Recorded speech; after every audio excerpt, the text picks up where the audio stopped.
امیر المومنین حضرت علی علیہ السلام کے خطبات عالیہ نہج البلاغہ کا خطبہ نمبر 144۔ جب حضرت عمر ابن خطاب نے جنگ فارس میں شریک ہونے کے لیے حضرت علی علیہ السلام سے مشورہ لیا تو آپ نے ارشاد فرمایا، نہج البلاغہ کے اس خطبے میں آپ ارشاد فرماتے ہیں، اس امر میں کامیابی و ناکامیابی کا دار و مدار فوج کی کمی بیشی پر نہیں رہا ہے، یہ تو اللہ کا دین ہے جسے اس نے سب دینوں پر غالب رکھا ہے، اور اسی کا لشکر ہے جسے اس نے خود تیار کیا ہے، اور اس کی ایسی نصرت کی ہے کہ وہ بڑھ کر اپنی موجود حد تک پہنچ گیا ہے اور پھیل کر اپنے موجودہ پھیلاؤ پر آ گیا ہے، اور ہم سے اللہ کا ایک وعدہ ہے اور وہ اپنے وعدے کو پورا کرے گا اور اپنے لشکر کی خود ہی مدد کرے گا۔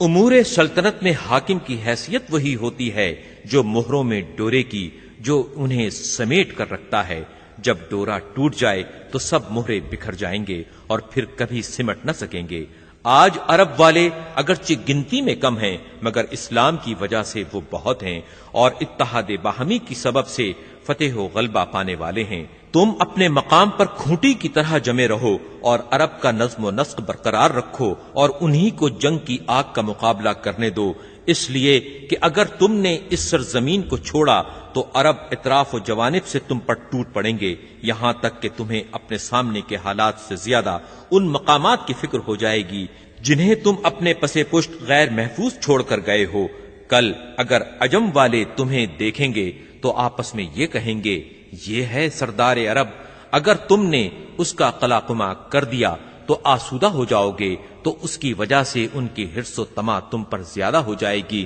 لیکن یہ جو تم کہتے ہو کہ وہ لوگ مسلمانوں سے لڑنے بھڑنے کے لیے چل کھڑے ہوئے ہیں، تو اللہ ان کے بڑھنے کو تم سے زیادہ برا سمجھتا ہے، اور وہ جسے برا سمجھے اس کے بدلنے اور روکنے پر وہ بہت قدرت رکھتا ہے۔ اور ان کی تعداد کے متعلق جو کہتے ہو کہ وہ بہت ہیں، تو ہم سابق میں کثرت کے بلبوتے پر نہیں لڑا کرتے تھے بلکہ اللہ کی تائید و نصرت کے سہارے پر میدان جنگ میں اترا کرتے تھے۔